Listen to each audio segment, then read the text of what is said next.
আর এবার নজর রাখবো বাগদার ভোটারের এপিক কোথায় পাওয়া গেল জানেন? হুগলিতে পাওয়া গেল। হ্যাঁ, আর এই ঘটনায় স্বাভাবিকভাবেই চাঞ্চল্য তৈরি হয়েছে। 2002-এর যে তালিকা, সেই তালিকায় কিন্তু নাম নেই, অথচ বাগদার ভোটারের এপিক পাওয়া যাচ্ছে হুগলিতে। কিন্তু 2002-এর তালিকায় যখন নাম নেই, স্বাভাবিকভাবেই চিন্তার ভাঁজ রয়েছে কপালে।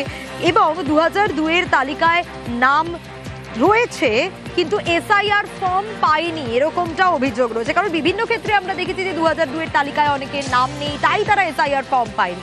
কিন্তু এক্ষেত্রে বিষয়টা অন্য। এক্ষেত্রে 2002-এর তালিকায় নাম রয়েছে কিন্তু ফর্ম পাওয়া গেল না।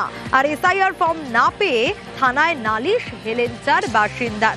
অনিরুদ্ধ রয়েছে আমার সঙ্গে। অনিরুদ্ধ, বিভিন্ন ক্ষেত্রে আমরা দেখেছি যে 2002-এর তালিকায় নাম নেই, কপালে চিন্তার ভাঁজ, আর সেক্ষেত্রে এসআইআর ফর্ম পাওয়া যায়নি। এক্ষেত্রে তো যা জানতে পারছি তাতে 2002-এর তালিকায় নাম রয়েছে। বাগদার ভোটার হুগলিতে কি করে এপিক, এবং কেনই বা এসআইআর ফর্মটা পাওয়া গেল না 2002-এর তালিকায় নাম থাকার পরও? কি অভিযোগ, কি কারণ?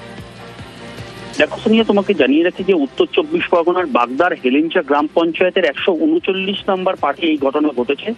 পার্কৃষ্ণচন্দ্রপুরের বাসিন্দা এই মহাদেব দাস তিনি অভিযোগ করছেন যে সাম্প্রতিক তিনি জানতে পেরেছেন যে তার ভোটার কার্ড যেটা রয়েছে, এপিক নাম্বার একই রয়েছে, তার নাম এক রয়েছে, মহাদেব দাসই রয়েছে, তার বাবার নাম একই রয়েছে, কিন্তু ছবি পরিবর্তন করে হুগলিতে তার ভোট চলে গিয়েছে।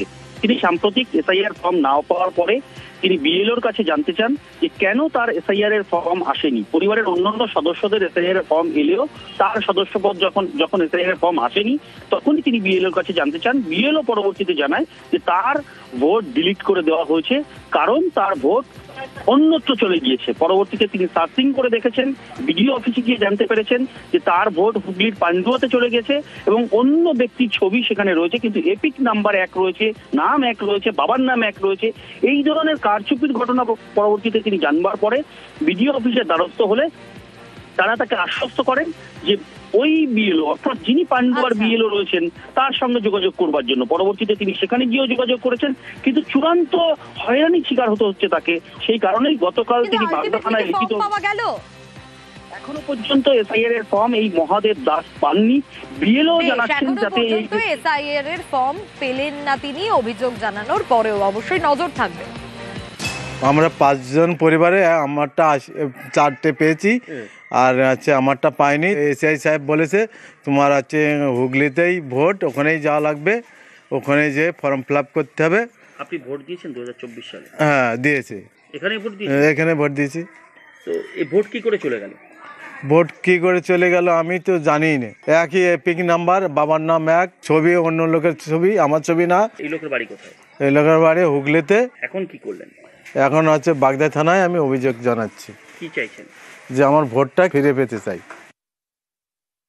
2025 সালে মহাদেব দাসের ভোট আমার পার্টে নেই। সার্চিং করে দেখা যাচ্ছে সেই ভোট পান্ডুয়ায় চলে গেছে, এবং ওখানে যে বিএলও আছে তার সঙ্গে আমি কথা বলেছি।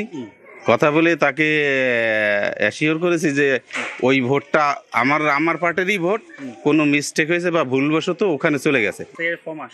না, ওর এসআইআর ফর্ম আসেনি। অনলাইন সিস্টেমের কোনো হতে পারে টেকনিক্যাল ফল্টের কারণে। আমি এটা বিডিওর কাছে আবেদন করেছি যাতে সে পুনরায় এখানেই তার ভোটটা থাকে।